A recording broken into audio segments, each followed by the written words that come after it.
5ই আগস্টের গণঅভ্যুত্থানের মধ্য দিয়ে আমরা আবারও দ্বিতীয় স্বাধীনতায় আমরা নতুন বাংলাদেশ পেয়েছি। এই বাংলাদেশের স্লোগান ছিল উই ওয়ান্ট জাস্টিস, আমরা ন্যায় বিচার চাই, আমরা বৈষম্যমুক্ত বাংলাদেশ চাই, আমরা ইনসাফের বাংলাদেশ চাই, আমরা দুর্নীতি, সন্ত্রাস এবং চাঁদাবাজ মুক্ত বাংলাদেশ চাই। প্রিয় ভাইয়ের আমার, এই নতুন বাংলাদেশে আমরা দাঁড়িয়ে আজকে 23শে জুনের এই আলোচনাকে, পলাশীর ট্র্যাজেডিকে আমরা যদি সামনে রাখতে চাই, তাহলে আমাদের কাছে এটি পরিষ্কার যে আওয়ামী লীগ যাদের প্রতিষ্ঠা 23শে জুন, তারা বারবার চেষ্টা করেছে যে বাংলাদেশের গণতন্ত্র, বাংলাদেশের অর্থনৈতিক উন্নয়ন, বাংলাদেশের জনগণের ভোটাধিকার, বাংলাদেশের জনগণের ধর্ম চর্চার অধিকারকে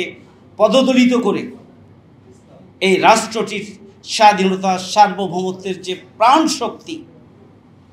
সেটিকে প্রতিবেশী রাষ্ট্রের হাতে বিক্রি করে গিয়ে করদ রাজ্যের প্রধান হিসাবে হলেও বাংলাদেশকে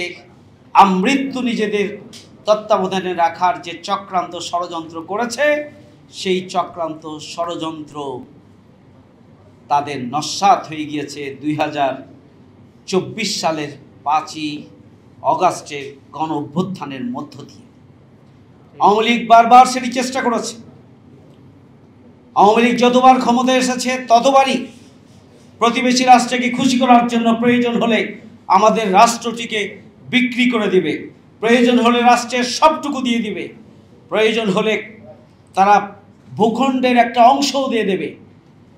প্রয়োজন হলে গ্যাস থেকে শুরু করে আমাদের সব সম্পদ দিয়ে দিবে, সমুদ্র দিয়ে দিবে, কিন্তু তাদের ক্ষমতায় থাকা চাই। আজকের এই বাংলাদেশে এসে আমাদেরকে সজাগ এবং সচেতন থাকতে হবে। এক, যারা রাষ্ট্র শক্তিতে জনগণ যাদেরকে ক্ষমতায় নিয়ে আসে, যদি ক্ষমতার মূল জায়গা থেকে চক্রান্ত এবং ষড়যন্ত্র হয় ক্ষমতাকে দীর্ঘায়িত করার জন্য, সেই চক্রান্ত এবং ষড়যন্ত্রের ব্যাপারে সবসময় আমাদেরকে সজাগ এবং সচেতন থাকতে হবে। 2, আমাদের কখনো কখনো কোনো রাষ্ট্রপ্রধান, সরকার প্রধান দেশ এবং জাতির উন্নয়নের জন্য, দেশের স্বাধীনতার সার্বভৌমত্বের জন্য, দেশকে এগিয়ে নেওয়ার জন্য যখন প্রচেষ্টা চালান, তখন সেই সরকারের সাথে লেগে থাকা কাছের লোকগুলোর মাধ্যমেই, কাছের কর্মকর্তাদের মাধ্যমে, নেতৃত্বের মাধ্যমেই পলাশীর বিপর্যয় ঘটেছিল। সুতরাং এখনকার অন্তর্বর্তীকালীন সরকারকে সজাগ এবং সচেতন থাকা উচিত যে তারা আগামী দিনের নতুন বাংলাদেশ বিনির্মাণের জন্য যে সংস্কার কার্যক্রম এবং বিচার কার্যক্রম নিয়ে তারা অগ্রসর হচ্ছেন, প্রতিবেশী রাষ্ট্রের কোনো প্রণোদনা অথবা চক্রান্ত অথবা আমাদের রাষ্ট্রের রাজনৈতিক দলগুলোর কারো নির্দেশনা, চাওয়া পাওয়া অথবা ক্ষমতায় যাওয়ার জন্য তাড়াহুড়া করার জন্য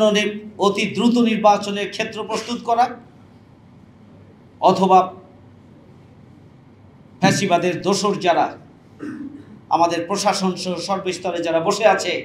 তাদের কোনো চক্রান্তের কারণে বর্তমান অন্তর্বর্তীকালীন সরকারের যে সংস্কার এবং বিচারের পরে ঘোষিত সময়ের মধ্যে নির্বাচনের যে রোড ম্যাপ তিনি ঘোষণা করেছেন, ডেট ফ্রেম তিনি দিয়েছেন, সেই ডেট ফ্রেমের দিকে কোনো দিকে না তাকিয়ে ওই ডেট ফ্রেম বাস্তবায়নের জন্য তিনি এগিয়ে যাবেন। আমরা মনে করি যে আমাদেরকে আজকের আলোচনা সভা থেকে সেই শিক্ষাটি অন্তর্বর্তীকালীন সরকারকে নেওয়া উচিত। For more updates, follow us on Facebook, subscribe our YouTube channel, get the latest update on www.daily-sun.com.